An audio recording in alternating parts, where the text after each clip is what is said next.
In an age of anxiety and uncertainty, we're all searching for ways to feel better. 1 in 6 Americans is on some kind of antidepressant. Beer, wine, and liquor sales have been on a steady incline for years. $25.2 billion in U.S. sales for 2016.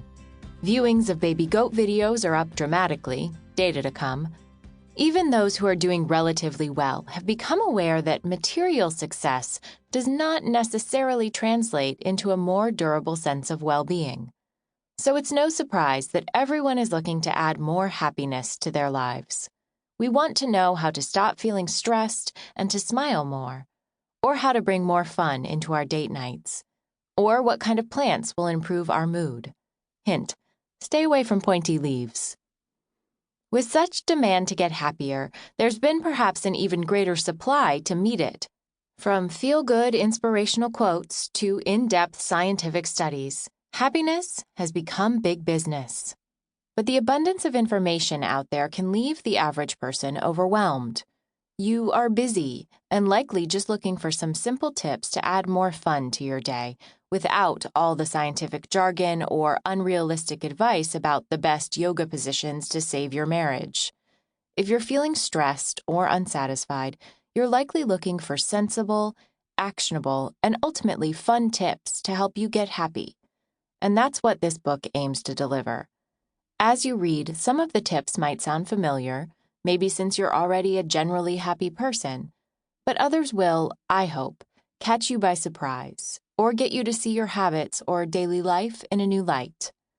Word of warning, I'm not a scientist or an academic, and this book is hardly a comprehensive guide to the mountain of happiness research that is out there, but it does provide some accessible insights that will help you live your life with a little more cheer and a few more laughs throughout the day. I dove into the vast amount of data available and interviewed psychologists, researchers, and happiness experts to find some of the most surprising, useful, and interesting research about happiness and how we can get more of it in our lives. Happiness Hacks aims to keep things light and in layperson's terms, but if you want to dig more deeply into any of the science discussed, see the extensive endnotes with all the details on the numerous studies and researchers referenced. But before we get started, we should probably answer the question: what exactly is happiness? It's a question that has been pondered by everyone from Plato to Al Green, and the answers vary as widely as the people asking. The word happiness derives from the word for luck, as in happenstance or haphazard.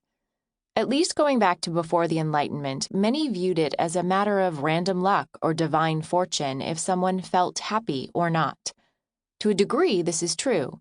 Several researchers have made a case that happiness is genetic or hardwired into our personality. At the other end of the spectrum are those who believe happiness can be boiled down to an equation. A certain level of dopamine plus stimulation to a particular part of the brain, and bingo, you're happy. But for many who have looked into the question, the truth lies somewhere in the middle. 2 types of happiness: instant gratification versus long-term fulfillment. Researchers have answered the question, what is happiness, with 2 different, awkward-to-pronounce adjectives: hedonic and eudaimonic.